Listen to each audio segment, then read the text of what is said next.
안녕하십니까 여러분. 양산간호조무사학원 원장 이태진입니다. 오늘은 환경보건 중에서 공기와 건강 수업하겠습니다. 우리 교과서는 보건간호 페이지 151쪽부터입니다. 공기와 건강 수업을 하는 데 있어서 먼저 공기의 조성부터 알아봐야 되겠죠. 그래서 우리가 숨쉬고 있는 공기 안에는 산소가 21%, 그리고 질소가 78%이고요. 그 외에 미세하게 여러 기체들이 속해 있는데 이산화탄소는 0.03% 정도 차지하고 있습니다. 이산화탄소는 우리가 꼭 기억해야 될 몇 가지 사항이 있는데요. 첫 번째로는 실내 공기의 오탁도 판정 기준이 된다는 거 기억하시고, 그리고 실내 공기 안에서 이산화탄소의 농도가 높아지는 것을 우리가 군집독이라고 얘기하죠. 군집독이라고 하는 것은 좁은 공간에 다수인이 밀집되어 있고 또 밀폐되어 있어서 사람들이 산소는 쓰고 이산화탄소를 배출하니까 실내에 산소는 감소하고 이산화탄소가 증가되어서 나타나는 현상이 군집독이라고 합니다. 그래서 군집독의 증상은 두통이나 불쾌감, 권태, 현기증, 구토와 같은 증상이 있는데요. 군집독을 우리가 쉽게 알 수 있는 방법은 우리가 겨울철 많은 버스 안에서 춥다고 문을 모두 닫고 다닐 때 그저 어질어질하고 약간 멀미 나는 증상이 나타납니다. 그게 바로 군집독 증상이라고 생각하시면 되고요. 군집독을 해결하는 방법은 환기입니다. 그래서 이산화탄소는 실내 공기 오탁도 판정 기준이 된다는 거, 또 군집독의 원인이 된다는 거, 그리고 하나 더 온실 효과의 주범이 된다는 것을 기억해야 되는데요. 이산화탄소와 물이 결합해서 태양의 복사열을 흡수하게 되고, 그렇게 태양의 복사열을 흡수해서 대기가 떳떳해지는 거, 온도가 올라가 있는 상태를 온실 효과라고 얘기합니다. 그리고 현대사회는 수많은 자동차들과 그리고 공장에서 나가는 대기오염 물질들, 이런 것들이 있음에도 불구하고 공기는 늘 깨끗하게 청소가 되는데요. 이것이 바로 공기의 자정작용이라고 얘기할 수 있습니다. 공기의 자정작용은 우리 책에 보시면 6가지 방법으로 일어나는데요. 그 첫 번째가 식물의 탄소 동화작용에 의해 가지고 식물들이 이산화탄소는 흡수하고 그리고 산소를 뿜어내기 때문에 공기가 깨끗해진다 라고 보죠. 이것이 바로 식물의 탄소 동화작용에 의한 이산화탄소와 산소의 교환작용입니다. 두 번째로는 우리 공기 속에 있는 산소와 오존, 그리고 과산화수소에 의한 산화작용이 있고요. 세 번째는 자외선에 의한 살균작용인데요. 우리 태양의 복사선 중에서 파장이 4000옹스트롱까지 있는 것이 바로 자외선이죠. 그 4000옹스트롱 중에서 2500부터 2800까지 있는 자외선이 살균작용이 강합니다.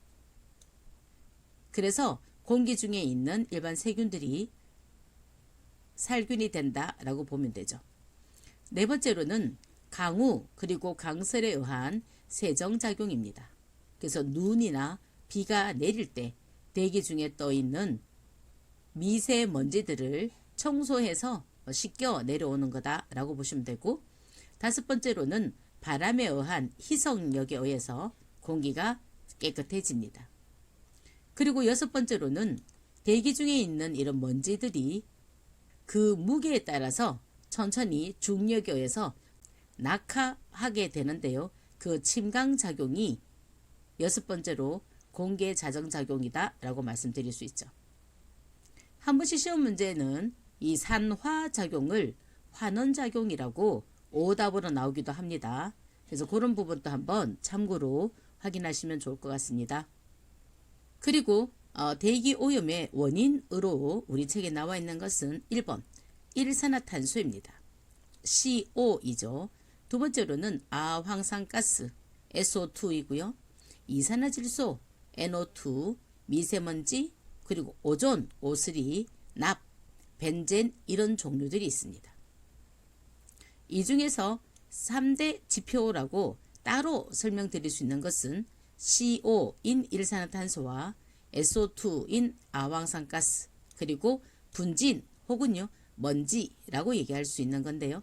이 세 개가 3대 지표이니 이 또한 꼭 기억하시면 좋겠습니다. 그리고 대기오염을 측정하는 방법으로는 링겔만 농도표가 있습니다.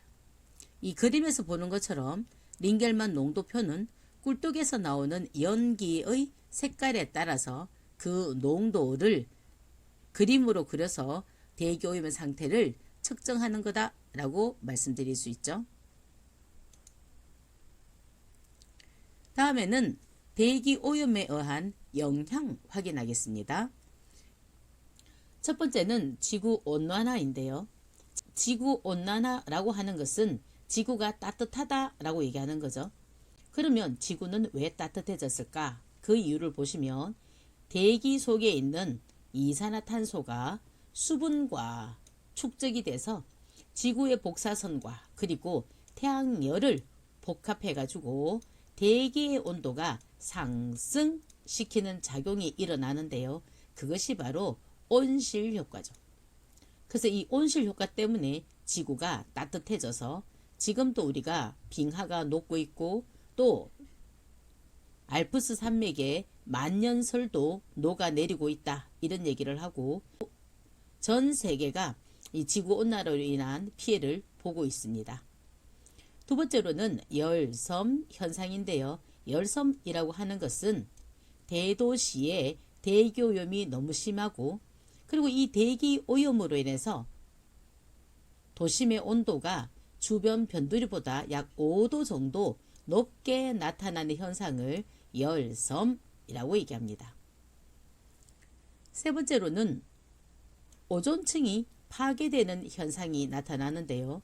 이 오존층이라고 하는 것은 태양광선 중에서 인체나 또 생물에 해로운 자외선과 그리고 유해 우주선을 흡수하는 작용을 해주는 거였죠. 그랬는데 이 오존층이 사람들이 만들어 타는 자동차의 배기가스나 그리고 냉장고나 에어컨의 프레온가스 때문에 파괴되고 있습니다. 그래서 이 오존층이 파괴가 되면 오존층이 막아주고 있던 자외선과 그리고 유해 우주선이 지구로 바로 들어오게 되고 결국은 사람이 이 자외선에 의해서 피부암이라든가 이런 어떤 건강상의 문제를 가져오게 된다라고 보실 수 있습니다. 다음에는 엘니뇨와 라니냐입니다. 엘니뇨와 라니냐는 그 원리를 설명하자면 좀 긴데요. 우리가 그 원리까지 다 알 필요는 없을 것 같고 꼭 알아야 될 거 두 가지 정도만 말씀드리면 첫 번째 엘니뇨는 적도 부근의 해수면 온도가 올라가면 엘니뇨입니다. 그래서 올라가면 이응과 엘니뇨의 이응을 같이 연결해서 해수면 온도가 올라가면 엘니뇨 또 적도 부근의 해수면의 온도가 내려가면 라니냐라고 외우시면 됩니다. 다음에 대기오염의 영향 다섯 번째로는 산성비입니다. 산성비는 화석 연료가 연소할 때 발생되는 황산화물이 황산이나 또 질산의 형태로 빗물에 섞여 내리는 거죠. 그래서 이런 황산과 질산이 산성이기 때문에 빗물이 pH 5, 6 이하로 떨어질 때 우리는 산성비다 라고 얘기합니다. 그래서 산성비는 아까 말씀드렸던 황산이나 질산이 원인이기도 하고 대표적인 가스는 아황산가스입니다. 그래서 이 아황산가스는 앞에서 봤던 SO2입니다. 그죠? SO2가 아황산가스입니다. 그래서 SO2를 꼭 기억하시면 좋을 것 같습니다. 산성비의 영향으로는 식물의 잎에 구멍이 나고 석조 건물과 금속 건물이 부식이 되고 토양이 산성화가 되고 그리고 담수가 또 산성화가 되며 이로 인해서 식물과 미생물의 성장에 영향을 받게 되는 거죠. 그리고 일산화탄소가 우리 책에 나와 있는데요. 일산화탄소는 앞에 말씀드렸던 CO입니다. 그래서 CO가 일산화탄소인데요. 일산화탄소의 특징은 무색이고 무취, 냄새가 나지 않고 공기보다 가볍다가 특징입니다. 그래서 사람들이 이 일산화탄소를 연탄가스다 라고 말씀을 많이 하는데, 연탄가스가 공기보다 가볍다라고 아시는 분은 많이 없을 거예요. 거의 대부분 사람들은 연탄가스는 공기보다 무겁다라고 생각하실 건데 아닙니다. 공기보다 가볍습니다. 이 부분 꼭 기억하시고, 일산탄소에 중독이 되면 두통, 그리고 현기증, 호흡곤란, 보행장애, 그래서 나중에 의식상실, 심지어 뭐까지 사망에 이르기까지 하게 됩니다. 일산화탄소에 중독이 되었을 때 가장 먼저 해야 될 것은 신선한 공기를 제공해야 되겠죠. 그래서 이 일산화탄소가 체내에 들어오면 적혈구가 원래는 산소하고 결합을 해서 조직에 산소를 가져다 줘야 되지만, 일산화탄소가 들어오면 적혈구가 일산화탄소하고 산소보다 210배나 빠르게 결합을 해서 조직에 일산화탄소를 가져다 주는, 그래서 조직은 산소가 부족해지는 그런 현상을 만들거든요. 그렇기 때문에 제일 중요한 것은 바로 신선한 공기를 제공하는 거다라고 보시면 됩니다. 지금까지 공기와 건강 공부했고요. 다지기 문제 3개 풀어보겠습니다. 첫 번째, 군집독에 대한 설명으로 옳은 것은 입니다. 군집독은 환기가 불량한 실내에서 발생합니다. 그런데 소수의 사람이 아니라 다수의 사람이 있을 때 발생하고, 두 번째로는 야외 극장이나 그리고 운동장에서 일어난 증상이다 했는데요. 야외나 운동장에서는 절대 일어나지 않는 증상입니다. 세 번째로는 졸음, 그리고요 시력장애, 소화불량 등의 증상이 나타난다 했는데 이 또한 증상이 아닙니다. 그죠? 그래서 아까 말씀드렸듯이 두통이라든가 권태, 현기증 이런 증상들이 나타납니다.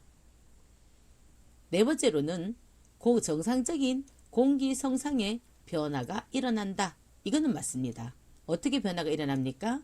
그렇죠. 산소 농도는 O2는 줄어들고 CO2가 늘어나서 일어나는 현상이다 라고 보시면 되고요. 다섯 번째로는 기온과 기류 변화에 의해서 발생한다 했는데 이 또한 아닙니다. 다음 다지기 문제 2번인데요. 대기오염이 미치는 영향에 대한 설명으로 옳은 것은 입니다. 1번 산성비는 프레온가스의 사용에 의한다 했는데요. 프레온가스의 사용이라면 산성비가 아니라 뭐다? 오존층 파괴입니다. 두 번째로는 산성비는 식물의 성장에만 영향을 미친다 했는데요. 산성비는 식물의 성장에도 영향을 미치지만 석조건물, 금속곡물, 그죠? 모두 다 영향을 미치고 담수도 산소가 만들고, 그래서 식물과 이제 이런 미생물들, 심지어 사람에게도 성장에 영향을 미치는 것이 바로 산성비입니다. 세 번째로는 이산화탄소는 태양의 복사열을 흡수해서 온실 효과를 발생시킨다? 예, 이거는 3번 맞습니다. 4번 보시면 오존층은 지구의 습도와 온도를 조절하는 효과를 만든다? 이건 아니죠. 그죠? 그래서 오존층은 자외선과 그리고 유해 우주선을 흡수하는 그런 역할을 합니다. 다섯 번째로는 적도 부근의 해수면이 낮아지는 현상을 뭐라 얘기합니까? 낮아지면 라니냐죠. 그래서 엘니뇨가 아닙니다. 다지기 문제 세 번째는요. 대기오염에 대한 설명으로 옳지 않은 것은, 대기오염을 측정하는 방법으로 세계적으로 사용되는 것은 링겔만 농도표입니다. 예, 맞습니다. 맞고요. 두 번째로는 일산화탄소는 연탄가스라고 불리고 공기보다 무겁다. 이거는 아니죠. 무겁지 않습니다. 가볍습니다. 그렇기 때문에 옳지 않은 것은 일단 2번이 옳지 않습니다. 3번 산성비의 원인이 되는 것은 황산화물이고 대표적인 것은 아화산가스이다. 맞지요? 네 번째, 군집독 발생을 예방하기 위해서 수시로 환기를 시키는 것이 효과적입니다. 예, 이것도 맞습니다. 대기오염의 대표적 지표로 이용되는 것이 일산화탄소와 또 SO2라고 얘기하는 아황산가스와 분진, 즉 먼지이다. 이것도 맞습니다. 이상으로 공기와 건강 수업을 마치겠습니다. 여러분의 내일을 응원합니다. 감사합니다.